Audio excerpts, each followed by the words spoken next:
Hello and welcome to this edition of Diaspora Central. I am Gil Ingles, and with me today, ladies and gentlemen, is in the studio. It's one of those voices that is definitely bringing Houston, Texas into the map when it comes to R&B music. Soulful. Goodness gracious, Kiana. Thank you. Thank you. Miss K with the crown. You know? Yeah. That's the one. And you know what? One thing I like about you, you brand your stuff like in your own way. Yeah. Yeah? Because it's always going to be me. You know? It's like I like to put my thoughts into my, Yeah. Brand. into my brand, because I'm just like, I'm going to wear it. So I need to like it a lot. Yeah. No, that's really great. Now, music, voice, just stage. How did that come about? What were your influences? How did that get started? Give us a little bit of that. It definitely, for me, I think it was more time and seeing it live. I've been knowing how to sing since I was 5. Okay. And I would sing, but I wasn't a singer. So I didn't, because now that I know what a singer, an artist is, it's I was nowhere near to that back then.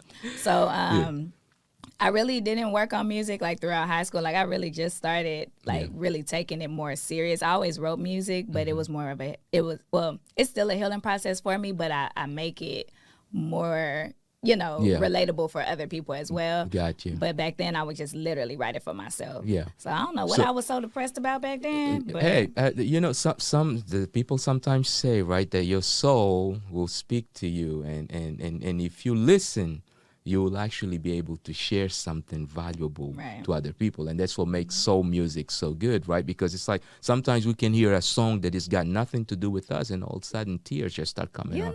Yeah, and it's almost like you miss something that, right? You get nostalgic about something that you don't even know what it is. Right. That's soul right there. Mm-hmm. Yeah. I love it. And of course you with the Afro soul vibe also. I mean, I got to check you out at the Afro Sounds. Oh, yes. Yeah. Yes. She killed it. Hey, thank you. That was a lot of fun, man. Yeah. That was a lot of fun. I really enjoyed that. Yeah. I really enjoyed that show, for real. So let's talk a little bit about your background. Where were you born? Where did you go to school? And things of that sort. So I was born in Port Arthur, Texas. But I was more so raised throughout, I was raised in Katy at the end of the day. Okay. That's where I was raised at, because that's where I went to elementary, junior high, and high school out there. I graduated from Morton Ranch. And then that was it. And I just stayed out there, because that's just, Katy is literally like a mini Houston, because you have everything right there. Yeah, it's a city. So I never had to travel to Houston. So now that I'm in Houston area, people's like, because I used to always just say that I'm from Houston, because nobody knew what Katy was. Yeah. And then people be like, girl, you ain't from Houston, you from Katy. And I'm like, yeah, I be trying to tell y'all that. They're like, over here on Fondren. And I'm like, where that's at? Yeah. And I'm just like, just send me an address. Yeah. Now, if you tell me somewhere in Katy, I'm be like, oh, yeah, just bust that right. Oh, yeah, right there. There you go. Yeah, I'm there. You home. Right. Yeah. But no, one of the cool things about this city, of course, it's very culturally diverse. Yes. And it's got its own. Now it's like the vibe for it's different. I'm sure that it used to be when you were growing up. Correct. Right. Very so different. at school, you had to have a few influences that kind of helped you get to where you got, or maybe at home. I don't know. Maybe at the church. What were those influences that kind of helped you guide to the point where you are now? Oh, I mean, my motivation is my son. You know what I'm saying? So I really do love music, and it can also be an income for me. You know what I'm saying? Yeah. And for me, I I guess I can say that sometimes I'm scared of sacrificing. Mm-hmm. So I'm scared to leave my 9 to 5 because I don't know how much money I'm going to make over here. Well, you know? So for me, it'd be hard to put off something mm-hmm. that is technically not as important as my dream right. to go and do that, you know? Yeah. So I feel like I just missed out on a lot of opportunities too. Mm-hmm. And I just say that, like, influence wise, it just took for me to have to get up out here and see what was going on. Yeah. You know, and I would see different, like, people performing who are like just like me, not like the Beyoncés and you know, like the regular people. Yeah, every day. I mean, and when I say that, I don't mean to minimize your status because within your, of course, I mean within even the independent artistry, you are definitely a force to reckon with. And I mean, and goodness gracious, it's like your product, your visuals. As a matter of fact, you know what? Let's take a very quick break and take a look at one of your visuals, right? The one that starts like you in this big colorful room, like with tub. Oh, you talking about things you said. Things you said. Yeah, somebody said something because we need to find out a bit more about that. So let's go ahead and take a very quick break and show things you said right here by Kiana Danae. Kiana Danae.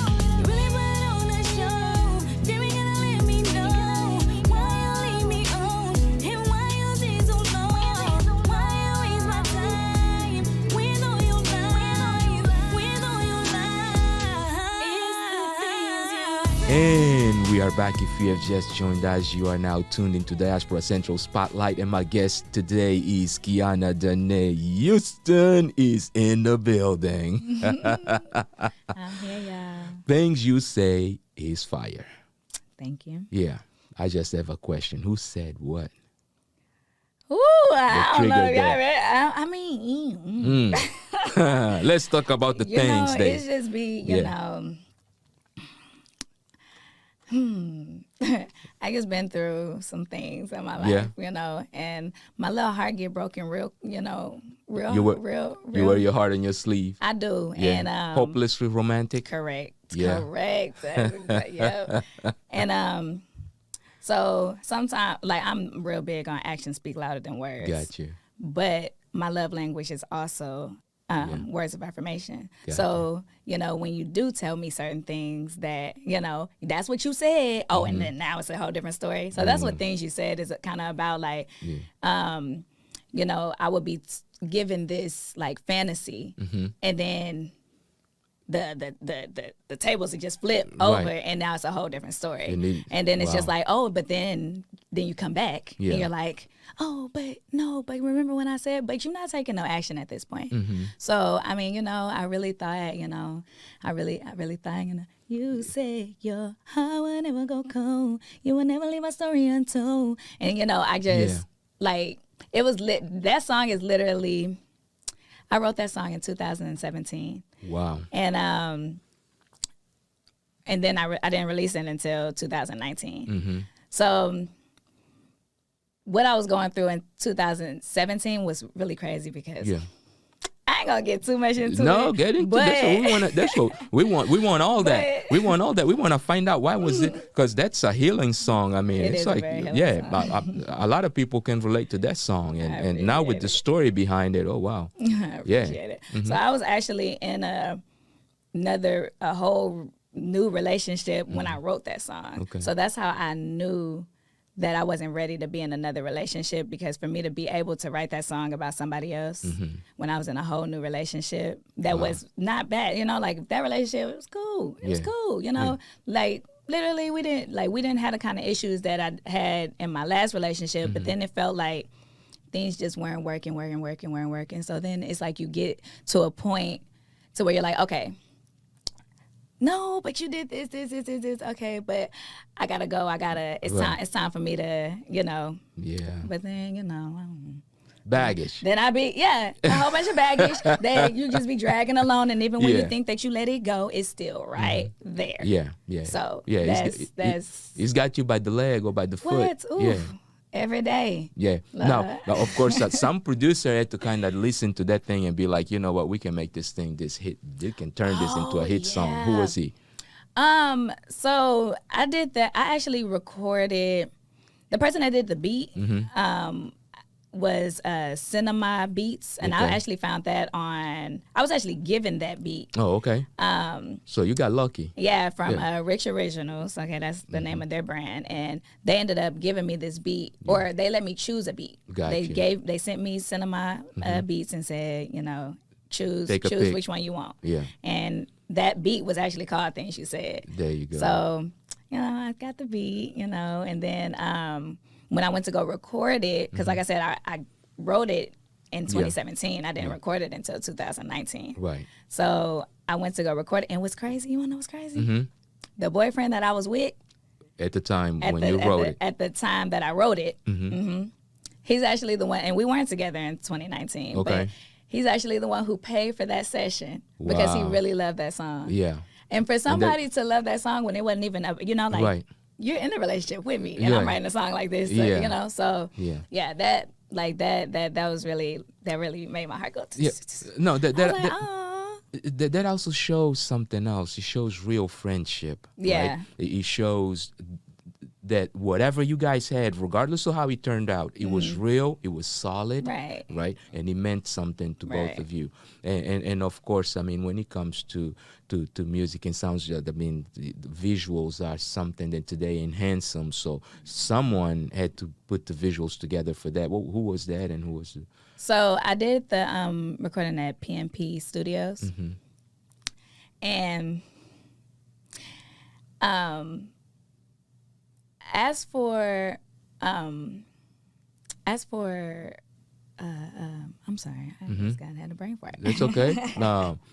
For the video. Oh, the video. Oh, you mean the video? Yeah, the video. Oh, I thought you were talking about the recording. No, okay. Okay. The video. Okay. I got you. Yeah. So, Trust the Shooter. Okay. He the one who shot it.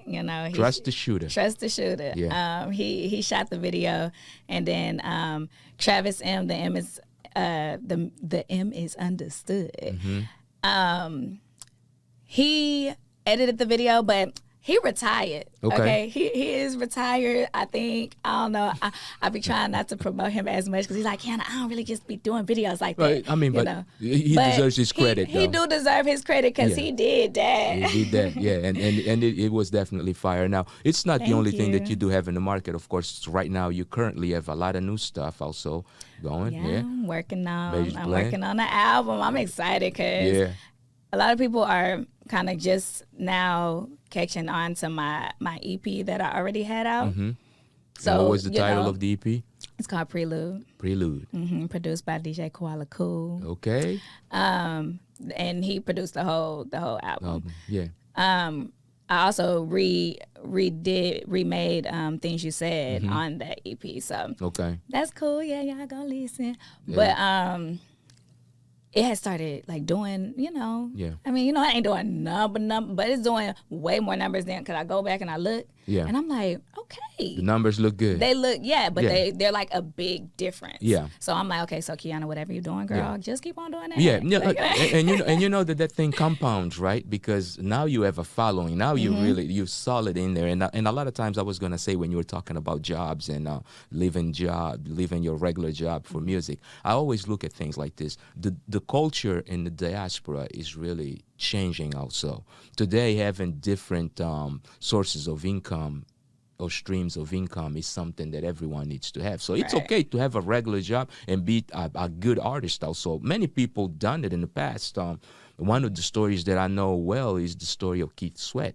Okay. Yeah, Keith Sweat did not leave his job on Wall Street until he had sold 1 million records. Oh. Yeah, and even then he kind of questioned himself. Yeah, sometimes right. you gotta because we gotta be responsible, right? I mean, and then there's only one responsibility that we have in the entire world, which is our children, You know, right? And you mentioned your boy, your son as being your my grown man. Yeah, my miniature grown man. That's what he is. Is he the only one you have? One and only. That's I don't it. actually I don't want no more kids. Oh, that's like it. that's You done? it. That's it. I'm done. How old is he now? He's 8. So at this point, if my future husband don't come find me in the next 2 years, I'm not having no more kids. You parked. I'm not starting back over. I'm not doing it. I just can't. Never know, because love speaks its own language, and before you know, you will be sitting right there writing that thing all over again, right? All over again. Yeah. Oof. So sometimes it takes the one person, because I mean, for someone who wears her heart on the sleeve like you do, you need someone who can actually tenderly take their heart and take good care of it. Yeah, but I mean, you don't have to give me kids for that. Yeah. For real. I guess they heard that, you know. Fine with that. Yeah. At the end of the day, you gotta keep it romantic, keep it easy, right? Let's travel, let's do other things. Let's do stuff. Changing diapers, no. Because I mean, I had my son very young, so you know, I didn't get to just go to college, and I literally had him right out of high school. Wow. Like I was pregnant my senior year, so when I walked across the stage in high school, I was, I think, 6 months pregnant already. Okay. And then, so that was in June, and then I had him in November. Wow. So it was like, you know, I didn't get to go. And I did have the options to go, but I didn't want to miss certain beginning stages of my son's life. Got you. So, you know, I didn't want him miss him walking, taking his first step, and you know, just stuff like that. But now I'm like, he 8, shoot. I'm like, shoot, I'll be back for graduation. There you go. But guess what? There's no better schooling than motherhood. Is there? For sure. Yeah, parenthood is something that it's definitely something. blesses. Boy, it's something. Yeah. So let's go ahead and take another quick break and go into another one of those sounds that Kiana Danae has. Let's take a look at another one of your visuals. Go ahead and give us one of your videos. So we do have a What About My Love? That one was shot and edited by Travis M. Okay. The M is, I'm sorry, I just get this wrong every time. The M is understood. Okay. Okay. All right, and we'll be right back. Can feel on my body. I know why you here. We wasting no time. I love when you're near. I can't believe that I'm letting this happen. Letting you take advantage of my passion. I love you. No, I hate you. I love you. No, I hate you. I love you. No, I hate you. I love you. I love you. No, I hate you. I love you. No, I hate you. I love you. No, I hate you. I love you. But what about my love, love? What about my love, love? What about my love, love? What about my love? And we are back. If you have just joined us, you're now tuned into Diaspora Central Spotlight with Gil and Les. And my guest today is Kiana Danae, one of the major voices that Houston has represented in the stage of the diaspora. Kiana. Yes. What's up with Kiana Danae? What's up? I see you branding a shirt. Yes. Yeah. So this is my logo. It's the K. So originally it was like K with Kiana and then a D on it. But I kind of cut it off because I just wanted to make it more simple because I wanted to be able to feed to both audience genders, you know what I mean? So the guys' shirts are not sparkly unless you want it that way. There you go. Hey, it's a personal choice. Never could go wrong with some sparkle, you know? But yeah, the guys' shirts are just black. So you have merch. Yeah.